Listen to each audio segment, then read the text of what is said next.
Hello everyone, my name is Chris Baker. I'm the Deputy Head Teacher at Arno Vale, and this is actually my 15th year of working at the school. I started my career here and have many fond memories. And what it will mean is that amongst you there are several familiar faces as well as some new faces as well that we're looking forward to welcoming to Arno Vale. Now, if I go back to when I first started here, the transition was very simple from Woodthorpe Infants to Arno Vale.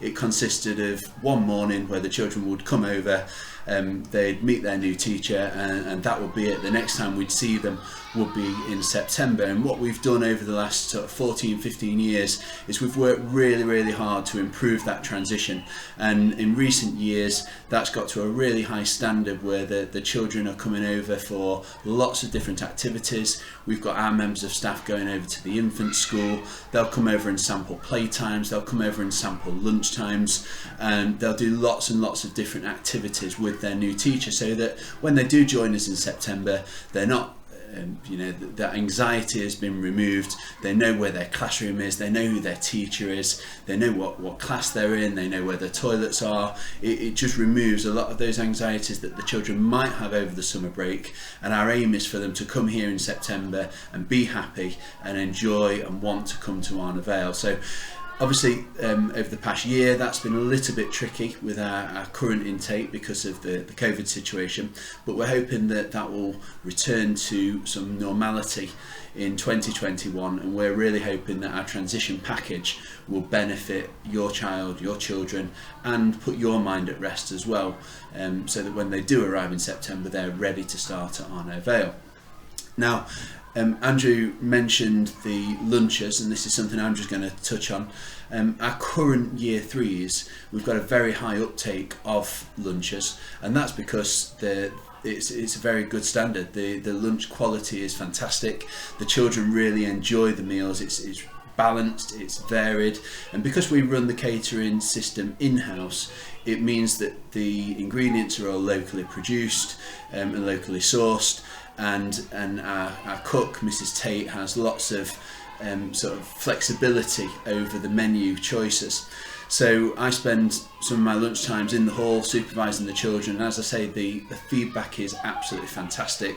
There's lots of empty plates, there's lots of happy faces, and having a school lunch is certainly an option that will be available to you in September. Now, the big difference that for you will be that there will be a cost.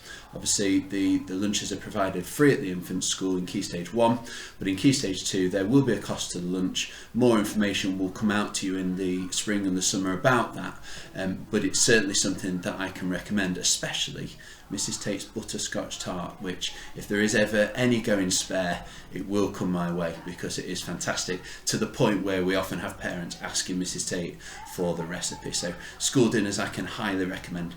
Of course, if that's not for you and not for your child, then they're welcome to bring a packed lunch, and more information will be given to you in the spring and the summer.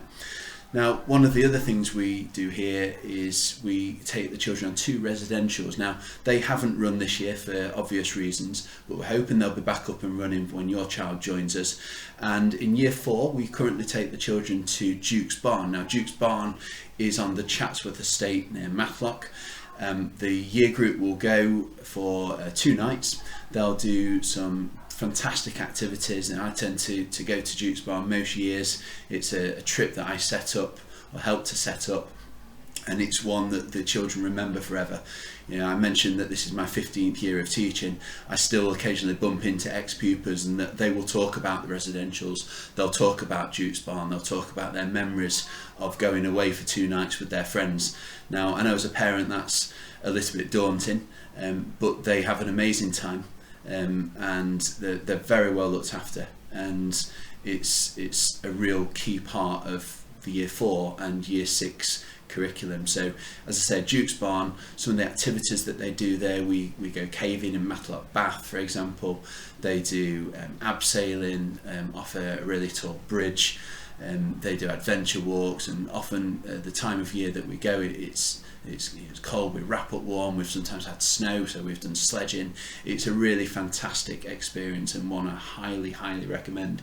And then 2 years later in year 6, we currently take the children to Caythorpe, which is a PGL centre, and this is a progression on Duke's Barn. They'll do outdoor adventurous activities, be away with their friends for 2 nights, and again create memories that will last forever. So obviously more information will come out as your child goes through school, but they're 2 of the residentials that we currently run. And we also do trips, and we have visitors in school.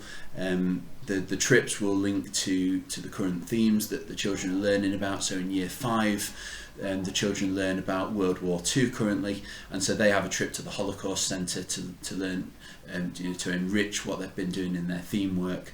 So we do try to put the trips in to supplement the theme work, but we are very aware that we have to strike a balance, that if we have too many trips, then obviously there's a cost implication.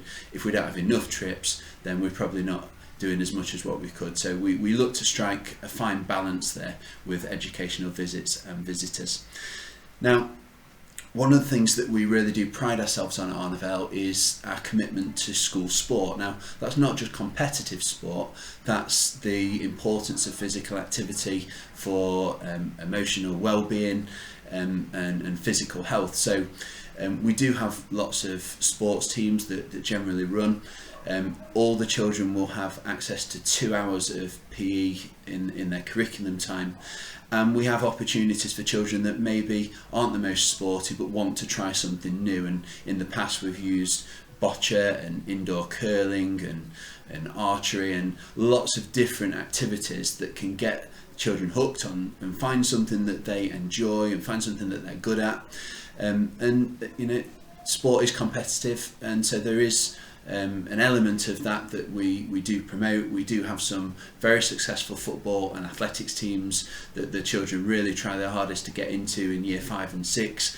But as I said, it's about creating something for everybody, and recognising that yes, there will be competitive opportunities, but there'll also be non-competitive opportunities and opportunities for children to just get involved in something different, get involved in something new, and get involved in something they will enjoy that they can then take on to another level. So lots of sports, lots of clubs. So we have a forest school club, a gardening club, reading clubs, swap clubs for collector cards and things like that.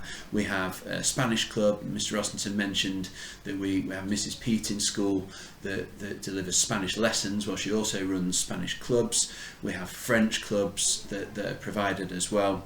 And there's lots going on, and there'll be lots for your child to get involved with if that's something they're interested in.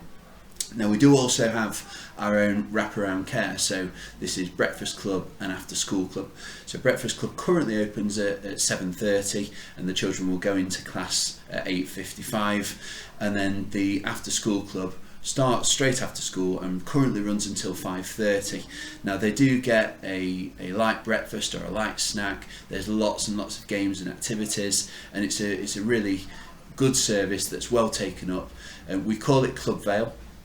And again, more information about our wraparound care and Club Vale will be provided to you in the spring, in the summer, and as your child joins us at Arnavale. But it is something that is used by a lot of parents, and it's something the children really do enjoy. So I know that we've given you lots of information. I'm sure you'll have lots of questions. What we're going to do is we are going to invite you to send any questions that you've got to a dedicated email address of transition@arnavale.nots.sch.uk. That's transition@arnavale.nots.sch.uk, and what we'll do, we'll collect all of the questions that come in and we'll provide responses as soon as we possibly can. We look forward to seeing your child join us at Arnavale. We hope we've given you an overview of the sort of information you'd want, but as I say, if we have missed something, please don't hesitate to contact us and we'll get back to you. Okay, bye.